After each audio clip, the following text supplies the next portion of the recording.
Elite study platform पर आप सभी का स्वागत है। इस वीडियो में डिस्कशन करेंगे 16 अक्टूबर 2022 को हिमाचल प्रदेश प्रशासनिक सेवाओं हेतु Himachal Pradesh public service commission Shimla के द्वारा रिटन टेस्ट, जिसे आप प्रारंभिक परीक्षा का टेस्ट भी कहते हैं, उसका कनेक्ट किया गया। इस वीडियो में हम डिस्कशन करेंगे जनरल स्टडीज़ पेपर 1 के बारे में।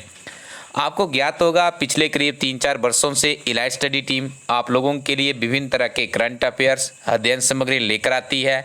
जब आपका एग्ज़ाम होता है तो उसके बाद वीडियोस भी हम लेकर आते हैं कि आपका एग्ज़ाम कैसा रहा, कितनी इसमें मेरिट जा सकती है और इलाइट स्टडी टीम का जो अध्ययन सामग्री हो कितनी सक्सेसफुल साबित हो रही है।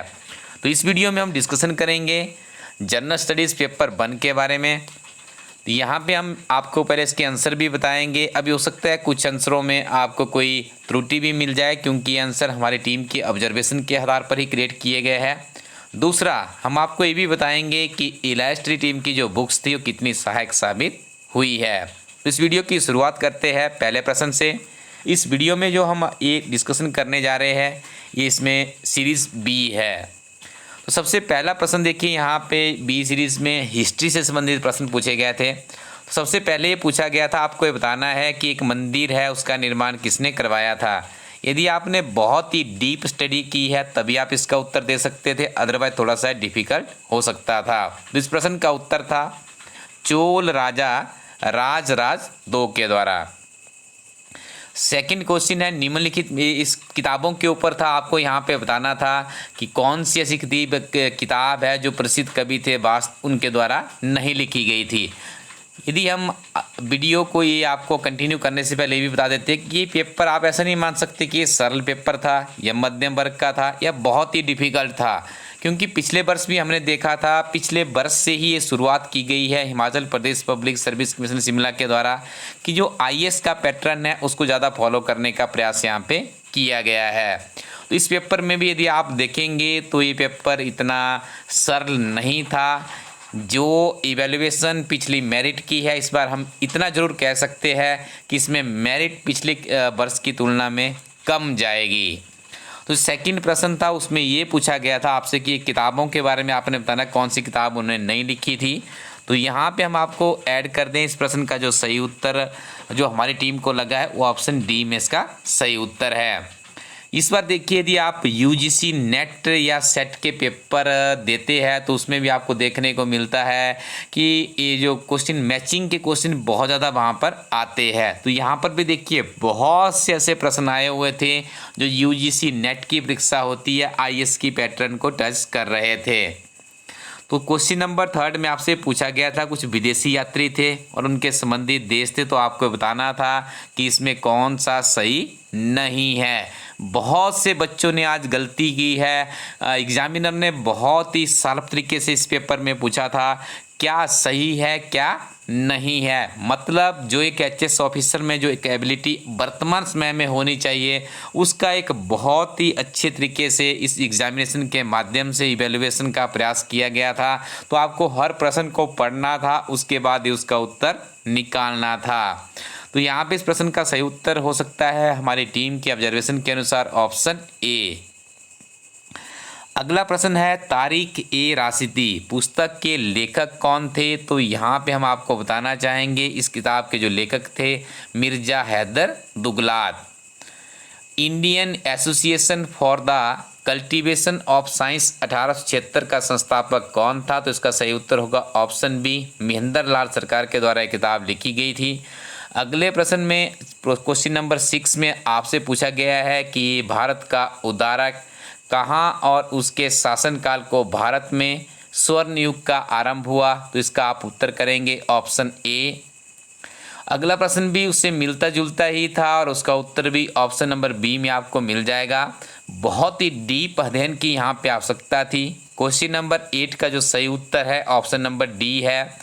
क्वेश्चन नंबर 9 की यदि हम बात करें तो यहाँ पे जो गलत चीज़ कोड की गई है वो ऑप्शन बी है। बहुत से बच्चों ने इसका उत्तर हार्टोग समिति किया है, जो हमें भी प्रश्न पत्र मिला है उसमें भी हमारे प्लेटफॉर्म से जुड़े हुए एक अभ्यर्थी उन्होंने भी इसका उत्तर सी कर दिया। थोड़ी सी कन्फ्यूजन भी हो रही थी, लेकिन देखिए ये आपके साथ ही नहीं हुआ है, ये हर तरह के जो भी विद्यार्थी इस परीक्षा में बैठा था उसके साथ में हुआ है। क्वेश्चन नंबर 10 की यदि आप बात करेंगे तो यहाँ पे इस प्रश्न का जो सही उत्तर है वो बर्लिन में है।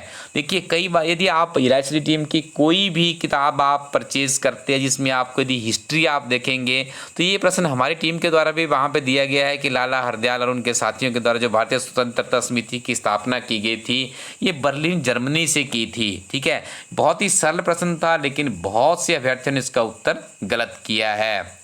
तो शुरू के 10 प्रश्न 20 सीरीज में इतिहास से संबंधित थे, उसके 11 के आगे की यदि बात करें तो जियोग्राफी से संबंधित प्रश्न है।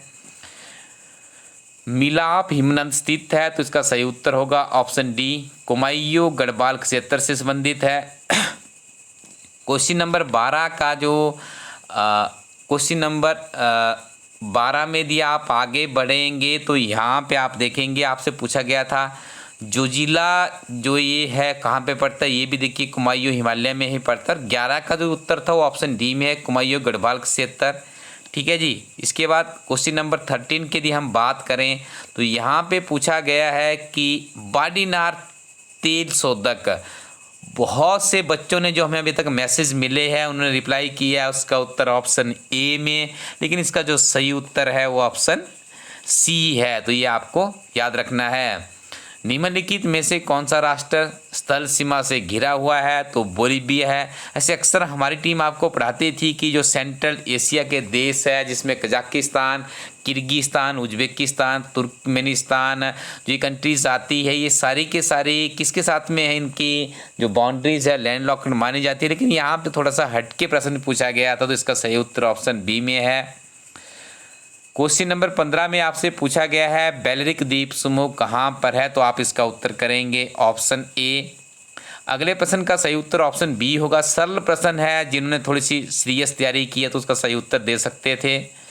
अगले प्रश्न की तरफ यदि हम बढ़ें तो ये भी आपको ज्ञात होगा कि फ्लेमिश जनजाति है बेल्जियम से ही संबंधित है। नेक्स्ट क्वेश्चन में यदि आप देखेंगे तो आपको मैप रीडिंग का अच्छा ज्ञान होना चाहिए। आपसे उत्तर से दक्षिण में देशों के बारे में पूछा गया है तो यहाँ पर इस प्रश्न का जो सही उत्तर होगा option B is the right answer. देखिए यहाँ पे थोड़ा सा आपको होमवर्क तो करना ही पड़ेगा। अगले प्रश्न का सही उत्तर है 19 का सी इज़ द राइट आंसर। देखिए यहाँ पे आप इसको इंटरलेट कर सकते थे, बहुत ही सिंपल। देखिए यदि आपको काला सागर के बारे में पता नहीं है तो आई थिंक या लाल सागर के बारे में आप नहीं जानते और आप एचएस की परीक्षा दे रहे तो आपको भी बहुत ही बेसिक चीज़ों को पढ़ने की आवश्यकता है। क्वेश्चन नंबर 20 की तरफ यदि हम आगे बढ़ें तो इसका जो सही उत्तर है ऑप्शन बी में पाया जा रहा था, क्योंकि जो तांबा है वो खेतड़ी में पाया जाता है। यदि आप इस ऑप्शन को भी यहाँ पे इंटरलेट कर देते तो निश्चित तौर पे आपको यहाँ पे लाभ मिलता। क्वेश्चन नंबर 21 का जो सही उत्तर है ऑप्शन सी में आपको दिख रहा है, क्योंकि देखिए नागार्जुन और हीराकुंड दो बहुत ही पॉपुलर बांध है। तो इनके बारे में तो यदि मैं आपको ये कहूँ कि यदि आप क्लर्क की परीक्षा की भी तैयारी करते हो और आपने हिमाचल प्रदेश में इलायची टीम के द्वारा जो सचिवालय क्लर्क की परीक्षा के लिए किताब लॉन्च की है वो आपने सही ढंग से पढ़ी होती तो इस तरह के प्रश्न तो आप वहाँ से भी निकाल सकते हो। क्योंकि मैंने आपको बार बार हमारी टीम आपको सुजेस्ट भी करती रही है कि बहुत से ऐसे प्रश्न होते हैं, चाहे वो क्लर्क की परीक्षा देखने में बहुत छोटी लगती है, छठी कक्षा की एनसीईआरटी की किताब आपको बहुत ही सरल लगेगी, लेकिन इस एग्ज़ाम में उस किताब से भी प्रश्न पूछे गए हैं। तो आपको कभी भी ये एनालाइज नहीं करना होता है कि कहाँ से प्रश्न आ सकता है, बस आपको एक सजग अभ्यर्थी के रूप में अपनी तैयारी को आगे बढ़ाना होता है। क्वेश्चन नंबर 22 में देखिए यहाँ पे बहुत ही महत्वपूर्ण प्रश्न है। हमारी टीम के कुछ सदस्यों के द्वारा इसका उत्तर ऑप्शन ए दिया जा रहा था, कुछ के द्वारा ऑप्शन सी दिया जा रहा था। यदि व्यक्तिगत तौर पे यदि मुझे भी अपने व्यूज़ यहाँ पे देने पड़े तो मैं इसके उत्तर ए की तरफ जाऊँगा, लेकिन फाइनल आंसर की ही इसका सर्वमान्य होगा। हमारी टीम के अधिकतर सदस्यों ने इसका उत्तर सी बताया है। क्वेश्चन नंबर 23 की यदि हम बात करें तो इसका सही उत्तर ऑप्शन सी है। 24 में कटौती प्रस्ताव की यदि आप बात करेंगे तो इसका सही उत्तर ऑप्शन सी होगा। 25 में तो देखिए इसका सही उत्तर देखिए पंचायती राज के बारे में जो 1/3 की बात की 243D में ही की गई है, ये भी सही है। और कोई सरकारी कर्मचारी अपने कर्तव्यों का सही से काम नहीं करता तो उसके अगेंस्ट परमादेश ही जारी किया जाता है। क्वेश्चन 27 में इसका उत्तर सही डी होगा। जो ये पूछा गया है आपसे यहाँ पे कि स्थगन प्रस्ताव तो जनता के प्रति महत्वपूर्ण विषय पर ही लाया जाता है। क्वेश्चन नंबर 29 का जो सही उत्तर है वो यहाँ पे देखिए डी हो सकता है हमारी टीम, क्योंकि यहाँ पे कुछ भी इसका सही नहीं लग रहा है। तो यहाँ पे इसका उत्तर जो इस रिव्यू के बारे में जो बात की गई है, न्यायिक पुनरीक्षण का मतलब होता है कि व्यवस्थापिका के द्वारा कोई नियम या कानून बनाया जाता है, लेकिन उच्च न्यायालय को लगता है कि संविधान के अनुरूप नहीं है, तभी वो उसको निरर्थक साबित कर सकती है। ऑप्शन में ऐसा कुछ भी नहीं दिख रहा है। या तो फिर देखिए कुछ अभ्यर्थियों ने हमारी टीम के यदि बात करें तो उन्होंने इसका उत्तर बी भी बताया है, लेकिन देखिए बी में भी कहा गया है कि इसे अवैध घोषित कर चाहे वो संविधान की सीमाओं में हो। ये भी इसका उत्तर हो सकता है, लेकिन फाइनल आंसर की के ऊपर ही निर्भर करेगा। 30 की तरफ यदि हम बढ़े, बहुत ही सरल प्रश्न है। 1 या 2 साल पहले यदि आप एचएस के पुराने प्रश्न पत्र आपने पढ़े होंगे, इलाइट स्टडी टीम के द्वारा 35 पेपर्स आप लोगों के लिए अवेलेबल करवाए गए थे, क्योंकि अभी आपने इसी महीने के अंत में नायब तहसीलदार की परीक्षा का पेपर भी देना है। उसमें भी आप निश्चित तौर पे देखिएगा जो इलाइट स्टडी टीम की प्रीवियस सॉल्व्ड पेपर की किताब है अंग्रेजी और हिंदी माध्यम में, वहाँ से बहुत से प्रश्न यहाँ पे आने वाले। ये प्रश्न भी हमारी टीम के द्वारा जो किताब तैयार की गई है उसी से संबंधित है, क्योंकि पहले पूछा जा चुका था कि जो ये कार्यकारिणी जो बनी थी उसमें पंडित जवाहरलाल नेहरू को वाइस प्रेसिडेंट किया गया। यदि आपको इतना पता होता तब भी आपका उत्तर बिल्कुल सही होता। तो इस क्वेश्चन नंबर 30 का जो सही उत्तर है ये ऑप्शन ए में है। 31 की यदि आप बात करेंगे तो क्वेश्चन ये है, बहुत ही सरल प्रश्न था जो कि हमारे पॉलिटिकल साइंस से ही संबंधित है। क्वेश्चन नंबर 32 भी सरल प्रश्न है, इसका डी सही उत्तर होगा। क्वेश्चन नंबर 3 की तरफ यदि आप बढ़ेंगे तो आपने याद रखना है कि 104वां जो संशोधन था ये जो आपका रिलेटेड था एंग्लो इंडिया से, और वर्तमान में भारतीय लोकसभा में एंग्लो इंडिया का कोई भी प्रतिनिधित्व नहीं है। क्वेश्चन नंबर 34 की यदि बात करेंगे तो यहाँ पे 20 का सही उत्तर है, और 35 की बात करेंगे तो ऑप्शन नंबर डी हमारी टीम के ऑब्जर्वेशन के आधार पे हम कह सकते हैं कि इसका उत्तर डी हो सकता है। क्वेश्चन नंबर 36 का सही उत्तर हमारी टीम बी सुजेस्ट करती है। 37 क्वेश्चन की तरफ यदि आप बढ़ेंगे तो इसका सही उत्तर ऑप्शन डी है। 38 क्वेश्चन का जो सही उत्तर है हमारी टीम के अकॉर्डिंग टू, तो उसका सही उत्तर ऑप्शन सी हो सकता है। क्वेश्चन नंबर 39 में सही उत्तर जो यहाँ पे दिख रहा है हमारी टीम को, तो इसका सही उत्तर ऑप्शन ए में है। 40 की तरफ यदि आप बढ़ेंगे तो इसका सही उत्तर ऑप्शन डी लग रहा है, और 41 प्रश्न यदि आप देखेंगे तो इसका सही उत्तर option A is the right answer. 42 question की यदि आप बात करेंगे तो इसका सही उत्तर है यहाँ पे ऑप्शन डी में। 43 का जो सही उत्तर है वो ऑप्शन सी यहाँ पे सही लग रहा है। क्वेश्चन नंबर 44 की यदि बात की जाए तो इसका सही उत्तर ऑप्शन ए माना जा सकता है, क्योंकि देखिए ये अब आपको बाद में बताएंगे। हमारी टीम के जो कुछ अभ्यर्थी होते हैं जो हमारे साथ में जुड़े होते हैं, हमारी पर्सनल एडवाइस टीम में भी शामिल होते हैं, उनको हम कुछ टिप्स भी देते हैं। यदि आपको किसी प्रश्न का कोई उत्तर नहीं आता है और इस तरह का पेपर का पैटर्न हो तो आप उसको किस तरह से अपना प्रश्न का उत्तर दे सकते हो। क्वेश्चन नंबर 45 की यदि हम बात करें तो इसका सही उत्तर ऑप्शन सी में है। नेक्स्ट क्वेश्चन है आपके पास यहाँ पे 46, तो इसका सही उत्तर भी ऑप्शन सी में है, क्योंकि केपटाउन एक बहुत ही बहुचर्चित शहर है जहाँ पे D0 का संबंध रहता है, तो इसका सही उत्तर ऑप्शन सी में है। 47 का सही उत्तर ऑप्शन ए है। 48 की तरफ यदि आप बढ़ेंगे तो इसका सही उत्तर ऑप्शन डी है, सरल प्रश्न था। 49 का सही उत्तर भी ऑप्शन बी में बहुत सरल प्रश्न था। क्वेश्चन नंबर 50 की यदि आप बात करेंगे option B is the right answer. थोड़ा सा स्टेट जीके या राइट जीके या फैक्चुअल जीके से संबंधित ये प्रश्न था, यदि आपने पढ़ा है तभी आप इसका उत्तर दे सकते थे। क्वेश्चन नंबर 51 का सही उत्तर ऑप्शन नंबर डी है। 52 का सही उत्तर यहाँ पे देखिए अक्सर हमारी टीम में इसके ऊपर थोड़ी सी कंट्रोवर्सी भी हुई थी। बहुत से अभ्यर्थी ऐसा मान रहे थे कि इसका जो सही उत्तर है वो ऑप्शन डी है, लेकिन कुछ अभ्यर्थियों ने बी भी बताया है, लेकिन आप अंतिम आंसर की का इंतज़ार कीजिएगा। 53 का सही उत्तर ऑप्शन ए में है, सरल प्रश्न था। यदि आप भोपाल 1984 आपको पता है जो गैस की एक लीकेज हुई थी उससे बहुत से लोगों का जीवन लीन हुआ था, तो ये भारत से ही संबंधित है, तो इसका सही उत्तर भी और लंदन इंग्लैंड में ही है, आप यहाँ से भी इसको इंटरलेट कर सकते थे। क्वेश्चन नंबर 54 का ए आंसर है, बहुत ही सरल प्रश्न था। 55 का जो सही उत्तर है ऑप्शन सी में है, ये भी सरल प्रश्न था। 56 की यदि आप बात करेंगे तो इस प्रश्न का सही उत्तर था option D is the right answer. 57 का सही उत्तर है ऑप्शन ए में। उसके बाद 58 की यदि बात करें इसका सही उत्तर है option D is the right answer. ये प्रश्न देखिए सब इंस्पेक्टर की परीक्षा में पूछा गया है, जो इलेक्ट्री टीम की 35 ओल्ड क्वेश्चन पेपर है उसमें प्रश्न डाला गया है। 59 का सही उत्तर है ऑप्शन बी। ये तो आपको जो साइंस की सीरीज चलती है इलेक्ट्री टीम की, वहाँ पे प्रश्न पूछा गया, यूजीसी नेट में प्रश्न पहले पूछा जा चुका है। क्वेश्चन नंबर 60 का जो सही उत्तर है वो आपको एक शब्द यहाँ पे याद रखना था, ऑक्सालेट।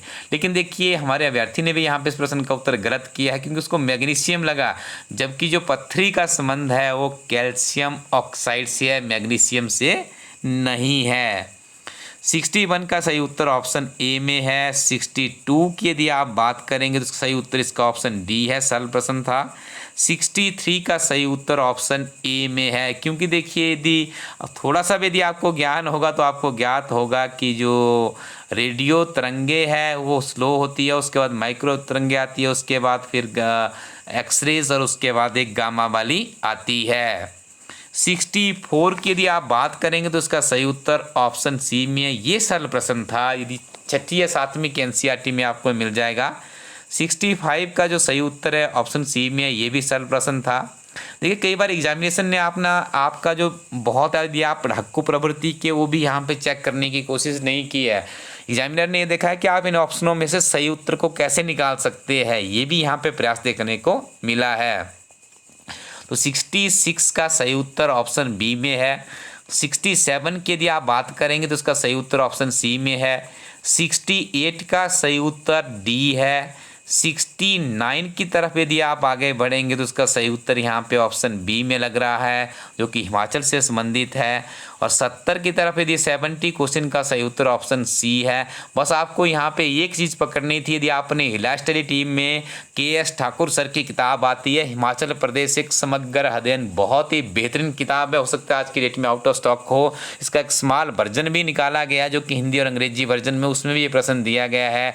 मारकंडा यदि आपको पता होगा तो आपने इसको दून के साथ में इंटरलेट करना था। डिसीजन यहाँ पे आपको काफ़ी स्ट्रिक्टली लेना था क्योंकि गलत पूछे गए थे, तो सही यहाँ पे सिर्फ ऑप्शन नंबर बी में ही था। 71 का जो सही उत्तर है सी है, सरल प्रश्न है। सरल प्रश्न हम इसको इसलिए कह सकते हैं क्योंकि इलास्टडी टीम की जो स्मॉल वर्जन में के.एस. ठाकुर सर की किताब है वहाँ से प्रश्न पूछा गया था। 72 का उत्तर सी है, ये प्रश्न भी इलास्टडी टीम की के.एस. ठाकुर सर की किताब से ही संबंधित है। आगे यदि हम बात करें 73 की तो इसका सही उत्तर होगा ऑप्शन नंबर बी में। उपयुक्त में से कोई भी आंकड़ा सही नहीं है। इलास्टडी टीम के करंट अफेयर में कुछ फैक्ट यहाँ से जो आप देख रहे होंगे वो वहाँ पे डाले गए हैं। 74 का जो सही उत्तर है ये ऑप्शन बी में है। देखिए यहाँ पे हम बार बार आपको बोलते दिए, आप हमारे साथ जुड़े हुए हैं कि वर्ष 2030 तक हिमाचल प्रदेश सरकार चाहती है कि हिमाचल प्रदेश में 30% तक वन क्षेत्र बन जाए। वर्तमान में 27% के आसपास ही है। दो चीज़ें भी यदि आपने ध्यान से सुनी होगी तो इस प्रश्न का सही उत्तर आप दे सकते थे। 75 का सही उत्तर है ऑप्शन सी में, सरल प्रश्न था। 76 का जो उत्तर है वो ए में है। यहाँ पे भी आपको स्ट्रिक्टली डिसीजन लेना था कौन सा यहाँ पे सही नहीं है। आपको बता दें कि इसका सही देखिए हमारे जो अभ्यर्थी है उनका भी ये सही रहा है। 16 स्ट्रिक्ट डिसीजन यहाँ पे मांगा गया था यदि आप बात करेंगे एग्जामिनर की तरफ से। 77 का जो सही उत्तर है ऑप्शन नंबर डी में है। क्योंकि देखिए आज ये आपने इलास्ट्री टीम का बजट और इकोनॉमिक सर्वे पढ़ा होगा, बहुत से प्रश्न वहाँ से आए हुए हिंदी और अंग्रेजी माध्यम में अभी भी अवेलेबल है। यदि आपने अगला नेक्स्ट एनटी का एग्जाम देना है तो इलास्ट्री टीम का करंट अफेयर्स साथ में बजट इकोनॉमिक सर्वे को जरूर पढ़िएगा, ये सीधे प्रश्न वहीं से पूछे गए हैं। हम आपको यहाँ पे ऐड करना चाहेंगे कि जो ये बात यहाँ पे कही गई है कि किसानों को 50% सब्सिडी, चाय के ऊपर इससे ज़्यादा सब्सिडी दी जाती है। यदि आपको इस एक चीज़ के बारे में पता होता तो आपका उत्तर बिल्कुल सही होता। 78 का सही उत्तर भी सी है। हमारी टीम ने आपको पढ़ाया है, करंट अफेयर में किताबों में भी पब्लिश हुआ है, हमारी ये करंट अफेयर की सीरीज़ में भी पब्लिश हुआ है। सिर्फ आपको इतना याद रखना था कि जो सुशासन सूचकांक था उसमें बिलासपुर नंबर 1 पे रहा है, तो आप इसका सही उत्तर कर सकते थे। छोटे छोटे एफर्ट ही आपको हिमाचल प्रदेश की सबसे बड़ी परीक्षा में आपको ले जाते हैं। अगला प्रश्न भी हमारी टीम के जो बजट और इकोनॉमिक सर्वे की किताब से पूछा गया, जिसका सही उत्तर है ऑप्शन नंबर बी में। देखिए यहाँ पे आपको एक चीज़ पकड़नी थी, सही बातों के बारे में यहाँ पे पूछा गया था। मैं आपको बता दूँ, देखिए जो यहाँ पे कहा कि जनसंख्या, ये बात की गई है 4059 है, ये भी नहीं है। देखिए हमें यहाँ पे दूसरी बात ये है, मैं आपको यहाँ पे एक बात बताना चाहूँगा। यदि राज्य में 4422 बैंक है, सबसे ज़्यादा बैंक पीएनबी के 530 बता रहा है एग्जामिनर यहाँ पे। आप उसको मल्टीप्लाई कर लीजिए, 4 या 5 बैंक भी हमारे हिमाचल प्रदेश में होंगे, तब भी आंकड़ा 2000 के आसपास बैठता है। तो ये चीज़ें फेक साबित हो रही है। तो आपको यहाँ पे याद रखना है आरबीआई सिर्फ एंड सिर्फ, और यदि आप जनगणना 2011 की बात भी करेंगे, हमारी के.एस. ठाकुर सर की किताब में ये भी बताया गया है कि जो एकमात्र शहर आता है हमारे इस पूरे के, यदि आप ये माना जाए कि एक सिटी जो शहर का दर्जा दिया जाता है शिमला को दिया जाता है, तब भी आप इसका उत्तर सही कर सकते थे। एचएस की परीक्षा में आपको एक पप्पू बन के नहीं पढ़ना होता है, आपको यहाँ पे एक स्टिक और सजग अभ्यर्थी के रूप में अपनी तैयारी करनी होती है। आज की डेट में आपको दुनिया भर के यूट्यूब चैनल्स मिल जाएंगे जो पता नहीं क्या क्या करते हैं अपने व्यूअर्स को बढ़ाने के लिए, लेकिन इलास्ट्री टीम हमेशा से आपको थोड़ी स्टिक भाषा का इस्तेमाल जरूर करती है, लेकिन जो जानकारी देती है वो आपकी एग्ज़ाम के लिए बहुत ही सर्वमान्य साबित होती है। आप इन प्रश्नों में इनका देख भी सकते हैं। क्वेश्चन नंबर 80 का जो सही उत्तर है ऑप्शन नंबर सी में, काफ़ी डिफिकल्ट प्रश्न था, हम इसको डिफिकल्ट श्रेणी का प्रश्न मानते हैं।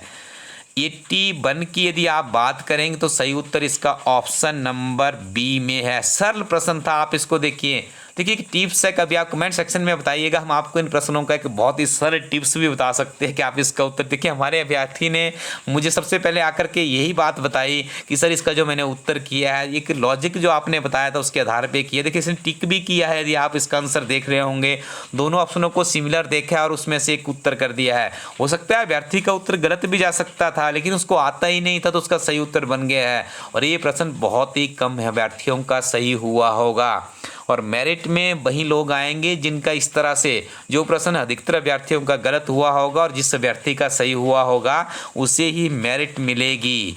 नेक्स्ट क्वेश्चन की यदि हम बात करें तो इसका सही उत्तर ऑप्शन डी है। हमारे कैंडिडेट का भी ये सही उत्तर यहाँ पे देखने को मिल रहा है, क्योंकि हमारा कैंडिडेट तो नियमित रूप से इलास्ट्री टीम की सामान्य ज्ञान की जो किताबें हैं या करंट अफेयर्स उनके साथ में जुड़े रहते हैं। 83 का जो सही उत्तर है ऑप्शन नंबर डी है। इनमें से कोई भी ऑप्शन सही नहीं लग रही है। बाकी ये प्रश्न तो ऐसे भी है कि इनको आप ऐसा नहीं मान सकते कि हम जो बता रहे हो बिल्कुल सही ही हो। सर्वमान्य तथ्य तो अब Himachal Pradesh public service commission Shimla की आंसर की के माध्यम से ही प्राप्त हो पाएंगे। 84 का सही उत्तर ऑप्शन नंबर ए में है। यहाँ पे आपको बता दें, देखिए लाहौल स्पीति का सबसे ऊंचा गांव तो चासक बटोरी कभी भी नहीं हो सकता। सिर्फ आपको इतना पता होना चाहिए। छोटी सी किताब है इलास्ट्री टीम की, अभी आप उसको ऑर्डर कीजिए, डिस्क्रिप्शन में उसका लिंक हमारी टीम डाल देगी। के.एस. ठाकुर सर की किताब आती है महज 150 रुपीज़ में, आप उसको ले सकते हैं। और इंग्लिश वर्जन उसका डॉक्टर राकेश शर्मा सर के द्वारा तैयार किया गया है। बहुत ही बेहतरीन किताबें हैं, लिमिटेड कॉपी जी उसकी बच्चियों की, सारे के सारे सामान्य ज्ञान के प्रश्न आपको वहाँ पर बहुत ही सरलता के साथ में मिल जाएंगे। छोटी किताबें हैं, संक्षिप्त में है, लेकिन है बहुत ही उपयोगी। क्वेश्चन नंबर 85 की तरफ यदि आप बढ़ेंगे तो यहाँ पे हमारी टीम इसका सही उत्तर सुजेस्ट करती है ऑप्शन सी। 86 का जो सही उत्तर है ऑप्शन ए में है। इसमें से कोई भी तथ्य सही नहीं लग रहा है, लेकिन फिर भी यदि आपको लगता है इसमें कुछ संशोधन है तो आप कमेंट सेक्शन में बता सकते हो। हमारे इस वीडियो को जारी करने का सबसे बड़ा उद्देश्य है, जब HPPSC शिमला अपनी आंसर की जारी करेगा तो हमारी टीम सबसे सजगता के साथ में जो आप लोग एविडेंस हमें देंगे इस वीडियो के बाद, हम भी उससे रिप्रेजेंट करेंगे और आपके सही उत्तर को डिफेंड करने की पूरी कोशिश करेंगे। 87 का सही उत्तर ऑप्शन सी है। ये भी सरल प्रश्न था, बस आपको यहाँ पे अदुम्बरा और विष्णु भगवान को पकड़ना था। यदि आपने इतनी चीज़ आपके दिमाग में थी तो आप इसका सही उत्तर कर सकते थे। अगले प्रश्न की तरफ बढ़ेंगे। क्वेश्चन नंबर 88 में तो उसका सही उत्तर ऑप्शन नंबर डी में है। थोड़ा सा फैक्चुअल डाटा के ऊपर ये प्रश्न पूछा गया था। 89 का जो सही उत्तर है वो ऑप्शन नंबर बी में है, क्योंकि यहाँ पे आपको देखिए पहली ऑप्शन तो सही है, बजरंग पुनिया के बारे में हमने भी आपको पढ़ाया था, लेकिन क्वेश्चन नंबर 4 इलास्टिक टीम के करंट अफेयर्स में चीज़ नहीं थी। लेकिन क्वेश्चन नंबर 1 के ऊपर यदि आप सजगता के साथ रहते तो आपका उत्तर क्वेश्चन नंबर बी की तरफ जा सकता है। क्वेश्चन नंबर 90 की यदि हम बात करें तो उसका सही उत्तर ऑप्शन नंबर सी में है। 91 की यदि बात करें तो उसका सही उत्तर ऑप्शन ए माना जा सकता है। 92 का जो सही उत्तर होगा वो डी ऑप्शन में है। क्वेश्चन नंबर 93 की तरफ यदि आप बढ़ेंगे इसका सही उत्तर ऑप्शन डी है, क्योंकि यहाँ पे देखिए हिमाचल से ये हमारी टीम के द्वारा करंट अफेयर की सीरीज़ में कवर अप भी किया गया है। क्वेश्चन नंबर 94 का जो सही उत्तर है ऑप्शन नंबर डी में भी सरल प्रश्न है। इलास्टिक टीम के करंट अफेयर्स में चीज़ें अवेलेबल है। 95 का जो सही उत्तर होगा ऑप्शन नंबर ए में है, क्योंकि देखिए हम आपको बता दें बांग्लादेश महिला T20 एशिया कप 2022 की मेज़बानी कर रहा है और हम आपको ये बताना चाहेंगे कि भारत ने इसको जीत भी लिया है और सेकंड भी यहाँ पे बिल्कुल सही ऑप्शन थी। 96 का सही उत्तर होगा ऑप्शन बी में। इसका सही उत्तर अवेलेबल है। सरल प्रश्न था, क्योंकि आपको ज्ञात होगा तजाकिस्तान के संघाई में शिखर सम्मेलन 2022 का आंदोलन नहीं हुआ है। संघाई सहयोग संगठन का इसका शक्कर आई थिंक इस तरह की जगह उज्बेकिस्तान में है, वहाँ पे इसका आयोजन हुआ है। 97 का जो सही उत्तर है ऑप्शन नंबर ए में है। मैप से संबंधित प्रश्न था। 98 का जो सही उत्तर होगा ऑप्शन ए में है। सरल प्रश्न है, इलास्टिक टीम के करंट अफेयर से ये प्रश्न पूछा गया है। 99 का जो सही उत्तर है ऑप्शन नंबर डी में है। सारी की सारी चीज़ें बिल्कुल सही है, क्योंकि 2023 का जो आपको बता दें G20 होगा, भारत में होगा। G20 जो इसका G20 2022 का है, इसका अध्यक्ष चीन है। ये प्रश्न भी इलास्टिक टीम के करंट अफेयर से ही संबंधित पूछा गया था। क्वेश्चन नंबर 100 का सही उत्तर ऑप्शन नंबर बी में है। अब आपको बता दें जो ये वेबसाइट आप यहाँ पे देख रहे होंगे अपने वाटर मार्क में www.elaststudyco.in, इस वेबसाइट पे जाइए और जो इलास्टिक टीम की सामान्य ज्ञान की किताबें हैं हिमाचल प्रदेश की है, करंट अफेयर्स आपको यहाँ पे 1 वर्ष के मिल जाएंगे। प्रीवियस सॉल्वर पेपर की किताबें हैं उनको परचेज कीजिए, नियमित रूप से उनका अध्ययन कीजिए। जो आपका आने वाला नायब तहसीलदार परीक्षा का पेपर है उसमें भी आप बहुत ही अच्छे से परफॉर्मेंस कर पाएंगे। बस नियमित रूप से आप पढ़ते रहिए। यदि आपका पेपर अच्छा हुआ है तो आपको बहुत बहुत बधाइयाँ। यदि आपका पेपर अच्छा नहीं हुआ है तो आप जुट जाइए। जून 2023 में फिर से पेपर होगा और इलास्टिक टीम आप लोगों के लिए बहुत ही बेहतरीन तरीके से करंट अफेयर नवीनतम पैटर्न में भी लॉन्च करने जा रही है। तो आप बने रहिए हमारे इस प्लेटफॉर्म के साथ में। Thank you very much. Keep watching elastic YouTube channel.